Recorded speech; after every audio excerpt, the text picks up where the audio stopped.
2025ஆம் ஆண்டில் இந்தியாவின் மக்கள் தொகை 1.46 பில்லியனாக அதிகரிக்கும் என ஐக்கிய நாடுகள் சபையில் புதிய மக்கள் தொகை அறிக்கை தெரிவித்துள்ளது.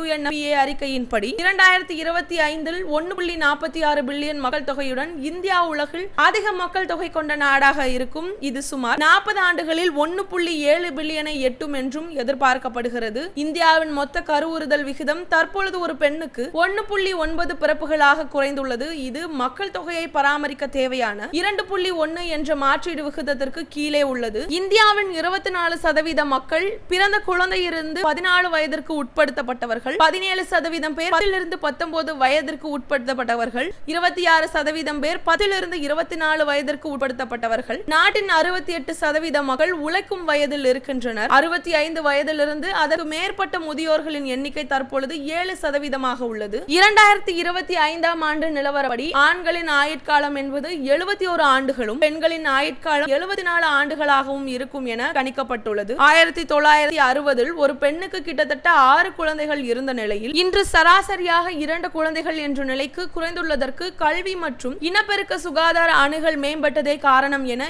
UNFPA தெரிவித்துள்ளது. இனப்பெருக்க நோக்கங்களை பூர்த்தி செய்ய இயலாமையே உண்மையான கருவுறுதல் நெருக்கடி என்றும் அறிக்கை குறிப்பிடப்பட்டுள்ளது. பாலினம், கருத்தடை மற்றும் குடும்பம் தொடங்குவது பற்றிய சுதந்திரமான மற்றும் தகவலறிந்த இனப்பெருக்க தேர்வுக்கான மக்களின் திறனை மேம்படுத்துவதே இதற்கு மாற்று வழி என்றும் அறிக்கை கூறுகிறது. UNFPA இந்திய பிரதிநிதி ஆண்ட்ரியா எம். வெஜ்னர் கூறுகையில், கருவுறுதல் விகிதங்களை குறைப்பதில் இந்தியா குறிப்பிடத்தக்க முன்னேற்றம் அடைந்திருந்தாலும் மாநிலங்கள், சாதிகள் மற்றும் வருமான குழுக்களுக்கு இடையே ஆழமான சமத்துவமின்மை நீடிப்பதாகவும் தெரிவித்துள்ளார்.